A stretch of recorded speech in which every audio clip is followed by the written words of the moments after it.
तो देखिए बात कर रहे थे मारवाड़ के बारे में कि मारवाड़ में कौन कौन से किले बने हुए हैं, जिनमें से मेहरानगढ़ जोधपुर के बारे में हमने देख लिया था। आज बात करते हैं बाड़मेर के बारे में। तो देखिए बाड़मेर के बारे में।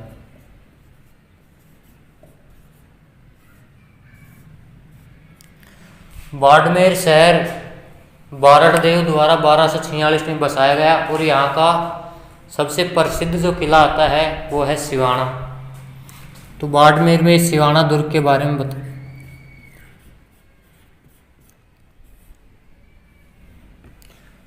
सिवाना के बारे में अध्ययन करेंगे तो बताया जाता है कि बाड़मेर में एक पर्वत श्रेणी आती है जिसे कहा जाता है 56 की पहाड़ियाँ। बाड़मेर में एक पर्वत श्रेणी जिसको कहा जाता है 56 की पहाड़ियाँ, और उन 56 की पहाड़ियों में एक पहाड़ी आती है हल्देश्वर पहाड़ी।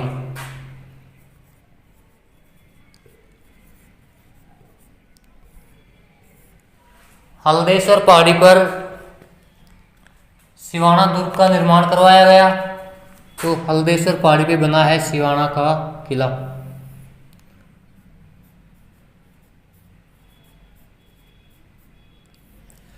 बात करें निर्माण की तो सिवाना का निर्माण करवाया गया था वीर नारायण पंवार द्वारा। सिवाना दुर्ग का निर्माण करवाया गया था वीर नारायण पंवार द्वारा।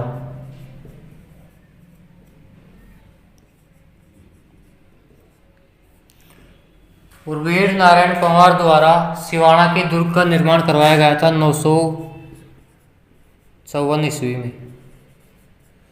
तो सिवाना का दुर्ग हल्देश्वर की पहाड़ी पर स्थित होगा। इसका निर्माण करवाया था वीर नारायण पंवार ने 954 में।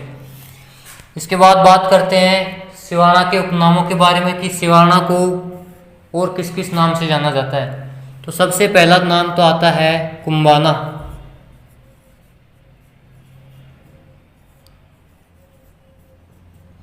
सिवाना के अलावा इस दुर्ग को कुंबाना दुर्ग भी कहा जाता है। सेकंड आता है कुम्मट दुर्ग।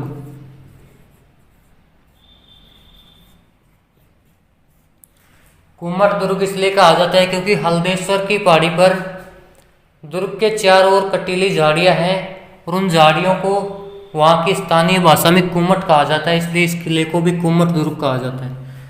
तीसरा जो नाम आता है वो आता है जालोर दुर्ग की कुंजी।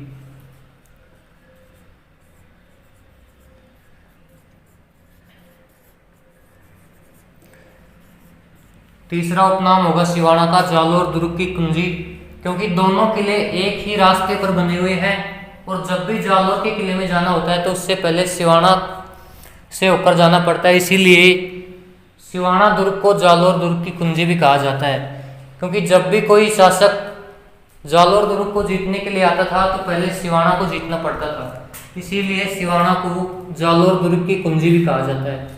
चौथा उपनाम इसका आता है मारवाड़ के राजाओं की शरण स्थली।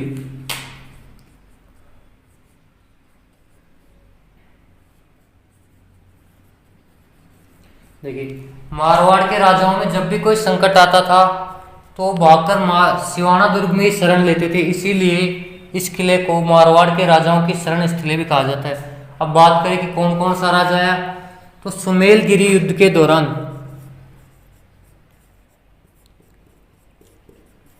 देखिए सुमेलगिरी का युद्ध हुआ था पाली में मालदेव और शेरशाह सूरी के मध्य। तो मालदेव उस समय युद्ध के बीच से ही भाग आए थे और भागकर पहले तो जोधपुर गए थे, उसके बाद सिवाना में आके शरण ली थी। और दूसरा आता है मालदेव का पुत्र चंद्रसेन। चंद्रसेन ने भी पहले जालोर के भद्राजून में शरण ली, उसके बाद सिवाना में आके शरण ली थी। तो इसीलिए इस किले को कहा जाता है मारवाड़ के राजाओं की शरण स्थली, और मेवाड़ के राजाओं की शरण स्थली कहा जाता है कुंभलगढ़ को। तो ये हो गए कुंबाना दुर्ग हो गया, कुम्मट दुर्ग हो गया, जालोर दुर्ग की कुंजी, मारवाड़ के राजाओं की संकटकालीन शरण स्थली। पांचवा नाम आता है सांतल देव की आन बान का प्रतीक। इस दुर्ग का पांचवा उपनाम आता है सांतल देव की आन बान का प्रतीक, और हमीर की आन बान का प्रतीक कहा जाता है रणथंभौर को। देखिए 1308 में सिवाना पर आक्रमण किया गया अलाउद्दीन खिलजी द्वारा। अलाउद्दीन खिलजी ने 1308 में इस किले पर आक्रमण किया। उस समय सिवाना कानड़ देव के भतीजे सांतल देव की देखरेख में था।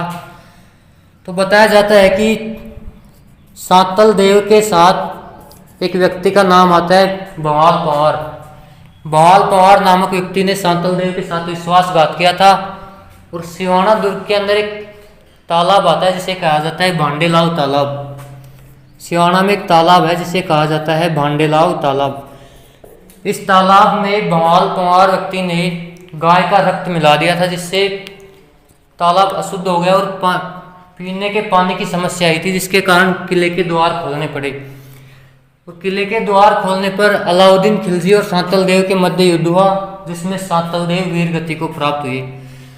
सांतल देव के मरने के बाद सिवाना में रानियों द्वारा जौहर किया गया, इसीलिए 1308 में इस दुर्ग का पहला साका भी माना जाता है। तो पांचवा नाम हो गया सांतल देव की आन बान का प्रतीक। छठे नाम की बात करें तो आता है खैराबाद। खैराबाद नाम दिया गया था अलाउद्दीन खिलजी के द्वारा, क्योंकि 1308 में किला अलाउद्दीन खिलजी के कब्जे में हो गया था, जिसके बाद अलाउद्दीन खिलजी ने सिवाना का नाम बदलकर नाम रखा था खैराबाद। तो ये हो गए किले के उपनाम। कुंभाना दुर्ग, कुम्मट दुर्ग, जालोर दुर्ग की कुंजी, मारवाड़ के राजाओं की संकटकालीन शरण स्थली, सांतल देव की आन बान का प्रतीक और खैराबाद। खैराबाद नाम रखा गया था अलाउद्दीन खिलजी द्वारा। ये किले के उपनाम हो गए। इसके बाद सिवाना के दो साके प्रसिद्ध हुए। सिवाना दुर्ग के अंदर दो साके माने जाते हैं। पहला साका तो हुआ था 1308 में, और 1308 में जब सांतल देव और अलाउद्दीन खिलजी के मध्य हुआ था, तो उस समय माना जाता है सिवाना का पहला साका।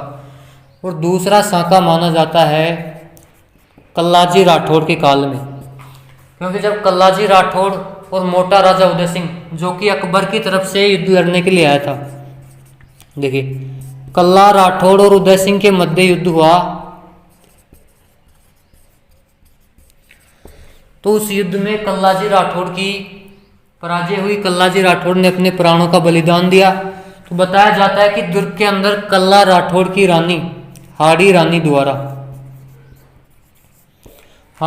द्वारा किले के अंदर जौहर किया गया, इसलिए सेकंड साका माना जाता है कल्लाजी राठौड़ या कल्ला रायमल के काल को।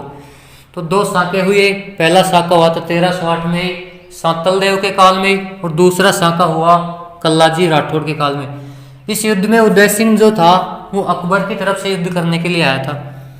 तो एक किले के उपनाम हो गए, दो साके हुए।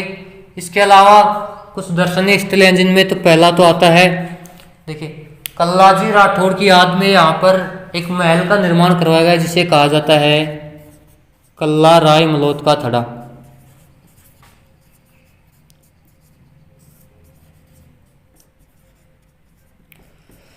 सेकंड दर्शनीय स्थल आता है, देखिए एक हो गया भांडेलाव तालाब।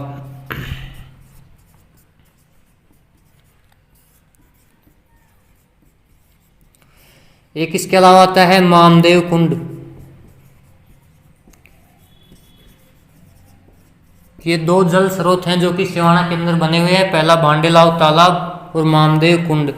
एक बना हुआ है कल्ला राय मलोत का थड़ा, और एक मंदिर का निर्माण करवाया गया किले में, जिसे कहा जाता है हल्देश्वर महादेव।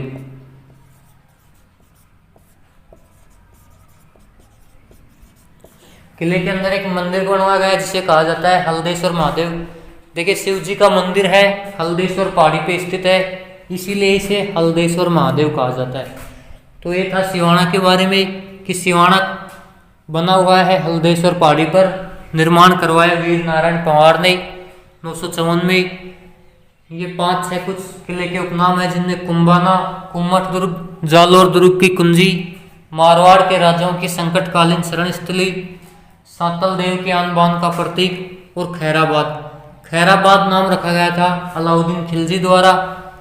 किले में दो साके हुए, जिनमें पहला साका हुआ था 1308 में सांतल देव के काल में, और दूसरा साका हुआ था कल्लाजी राठौड़ के काल में।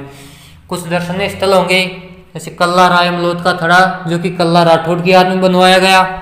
बांडेलाव तालाब बना है, मामदेव कुंड है, और एक मंदिर है जिसे कहा जाता है हल्देश्वर महादेव मंदिर। ये सिर्फ नाम से पूछे जाते हैं, इनका नाम ध्यान रखना कि कौन सा दुर्ग कहाँ है। तो ये सभी किले जो हैं ये बाड़मेर में है। पहला होगा हापा दुर्ग, एक बना हुआ है कोटड़ा का किला, और कोटड़ा के किले में एक तालाब है जिसे कहा जाता है सरगला तालाब। तीसरा आता है किलोनगढ़ का किला, और किलोनगढ़ का निर्माण करवाया गया था भीमोजी द्वारा, भीमोजी राठौड़ राजवंश के। तो किलोनगढ़ के किले का निर्माण करवाया भीमोजी राठौड़ ने। पीपलूद के किले का निर्माण करवाया था दुर्गादास राठौड़ ने। और एक किला आता है जूना दुर्ग। देखिए जूना दुर्ग तो होगा बाड़मेर में, और एक किला आता है जूनागढ़। जूनागढ़ का किला होगा बीकानेर में। तो इन दोनों दुर्गों को ध्यान रखना, जूना दुर्ग तो होगा बाड़मेर में और जूनागढ़ दुर्ग होगा बीकानेर में। तो ये कुछ बाड़मेर के किले आते हैं। आज की वीडियो में इतना ही, बाकी जालौर के बारे में हम अगली क्लास में बात करेंगे। धन्यवाद।